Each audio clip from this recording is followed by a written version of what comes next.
देशातील सर्वात मोठी परवडणारी विमानसेवा देणारी कंपनी इंडिगो सध्या एका अभूतपूर्व ऑपरेशनल संकटातून जाते।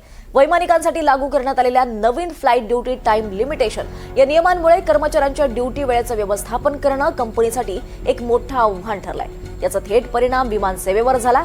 5 डिसेंबर 2025 या एकाच दिवशी इंडिगोच्या 1000हून अधिक उड्डाणं रद्द करावी लागल्याची माहिती समोर आली आहे। या गंभीर स्थितीवर इंडिगोचे मुख्य कार्यकारी अधिकारी पीटर एल्बर्स यांनी पहिल्यांदाच अधिकृत प्रतिक्रिया दिली आहे। त्यांनी कबूल केलंय की गेल्या काही दिवसांपासून कंपनीच्या कामकाजात अडथळे येत आहेत आणि 5 डिसेंबरला या कामकाजावर सर्वात मोठा परिणाम झालेला आहे। एल्बर्स यांनी रद्द झालेल्या उड्डाणांमुळे झालेल्या गैरसोयीबद्दल प्रवाशांची दिलगिरी व्यक्त केली आहे आणि त्याचबरोबर ज्या प्रवाशांची उड्डाणं रद्द झाली आहेत त्यांनी कृपया विमानतळावर न येण्याचं आवाहन केलेलं आहे। इंडिगोच्या सेवेमध्ये 10 ते 15 डिसेंबरच्या दरम्यान पूर्णपणे सामान्य स्थिती बहाल होईल आणि तोपर्यंत प्रवाशांनी सहकार्य करावं असं आवाहन त्यांनी केलं आहे।